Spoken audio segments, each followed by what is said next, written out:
तो कहानी की शुरुआत होती है और हमें एक बूढ़े आदमी गैरी को दिखाया जाता है और इसकी अभी तक शादी भी नहीं हुई थी क्योंकि उसके पास एक अच्छा घर भी नहीं था। अब बूढ़ा होने के बावजूद वो पूरा दिन सिर्फ लड़कियों के बारे में ही सोचता रहता था।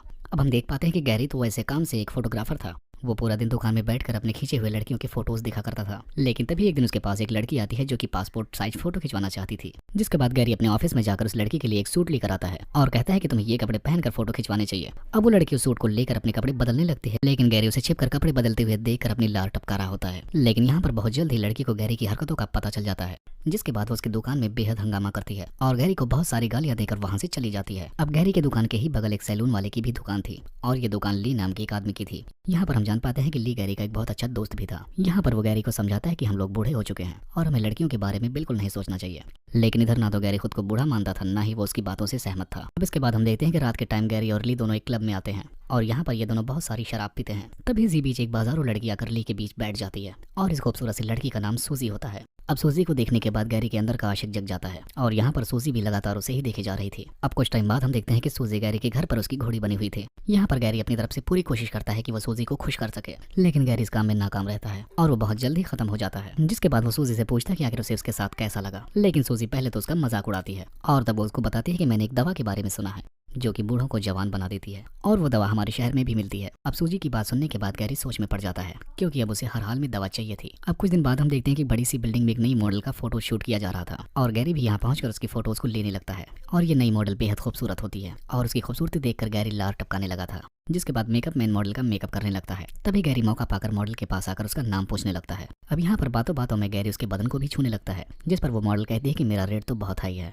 और मैं बस अमीर लोगों के साथ सो सकती हूँ जिनके पास बहुत बड़ी बड़ी कारें हों, और तुम तो बूढ़े दिख ही रहे हो और इसके साथ साथ तुम गरीब भी दिख रहे हो। अब इसकी बात सुनने के बाद गैरी को बहुत गुस्सा आता है और वो गुस्से में आकर उस मॉडल का गला दबाने लगता है, लेकिन तभी मेकअप मैन आकर पहले मॉडल को बचा लेता है और यहाँ पर मैनेजर गैरी की खूब पिटाई करता है।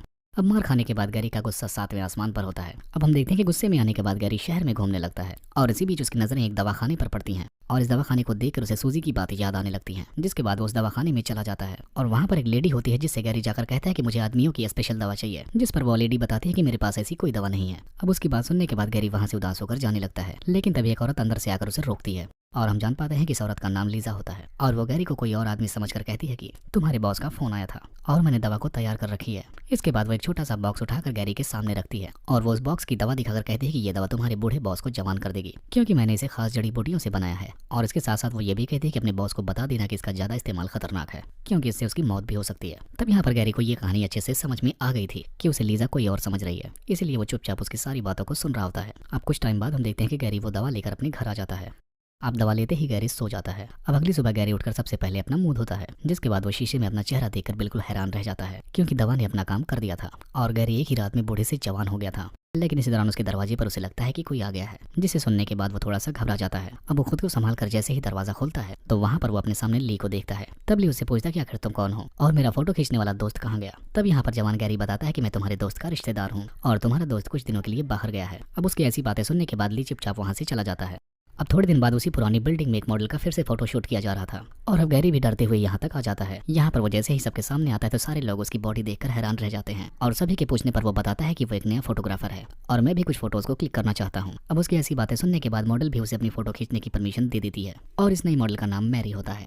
यहाँ पर वो जवान गैरी को देखकर बहुत खुश होती है, जिसके बाद अब वो गैरी को अपने घर तक लेकर आती है और अब गैरी की जिंदगी धीरे धीरे पूरी तरीके से बदल रही होती है और थोड़े ही दिनों में उसके आसपास की बहुत सारी लड़कियां घूमने लगती हैं। वो बीच बीच में अपनी दवा खाकर भी अपनी जवानी को बरकरार रख रहा था ताकि कोई उसका राज ना जान सके। अब कुछ दिनों बाद गैरी मैरी की एक पार्टी में आता है और इस पार्टी में बहुत सारी लड़कियां आई होती हैं और इन सारी लड़कियों को देखकर गैरी का मुंह खुला का खुला रह जाता है और इसी पार्टी में एक लड़की सबसे अलग बैठी होती है और अब गैरी धीरे धीरे उसी के पास आ जाता है। अब यहाँ पर गैरी सबसे पहले अपना नाम बताता है और फिर उस लड़की का नाम पूछता है और इस लड़की का नाम नताशा होता है और यहाँ पर वो भी गैरी की जवानी देखकर इंप्रेस हो जाती है। जिसके बाद गैरी नताशा के घर जाकर रात बिताता है।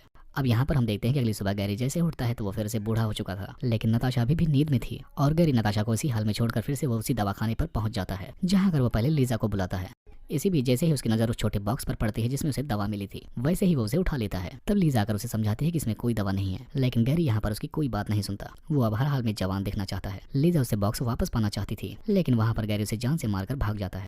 अब गैरी कैसे भी करके अपने घर आ जाता है और उस बॉक्स को खोलकर उसमें से दवा लेने की कोशिश करता है, लेकिन वो देखता है कि उस बॉक्स में बस बहुत थोड़ी सी ही दवा बची थी। अब गैरी हर हाल में पहले जैसा ही दिखना चाहता था। वो बॉक्स के अंदर मुंह डालकर दवा को चाटने लगता है ताकि वो फिर से जवान दिख सके। और अब अगले दिन गैरी फिर से जवान भी हो गया था और वो जल्दी से तैयार होकर नताशा के घर पर आता है और यहाँ पर ये दोनों एक दूसरे को पूरी रात प्यार करते हैं। और अगले दिन गैरी उठते ही अपना सर पकड़ लेता है, जबकि नताशा भी उसके पास नहीं थी। यहाँ पर गैरी के सर में बहुत दर्द हो रहा था। वो किसी भी तरह से उठकर नताशा को ढूंढने लगता है और जल्दी उसे बॉक्स में एक बूढ़ी औरत नजर आती है। अब गैरी के पूछने पर वो औरत बताती है कि मैं ही नताशा हूँ। और ऐसा सुनने के बाद गैरी भी बिल्कुल हैरान हो गया था। तब नताशा उसे बताती है कि मैं एक दवा खाने की दवा लेकर जवान हुआ करती थी, लेकिन कल के डेट में किसी ने दवा बनाने वाले को मार दिया, जिसकी वजह से वो दवा मेरे पास नहीं है। अब नताशा की बात सुनने के बाद गैरी फिर से हैरान रह जाता है, क्योंकि उसी ने दवा बनाने वाली लीजा को जान से मार दिया था। और यहीं पर देखते देखते गैरी भी बूढ़े आदमी में बदलने लगता है और इस बार हैरान होने की बारी नताशा की थी। और कहानी के आखिर में ये दोनों यहीं पर तड़प तड़प के मर जाते हैं, क्योंकि इन दोनों ने भी कई बार दवा का इस्तेमाल किया था। और लीजा के मुताबिक ये चीज बहुत ही खतरनाक थी और इसी को दिखाते हुए ये मूवी यहीं पर एंड हो जाती।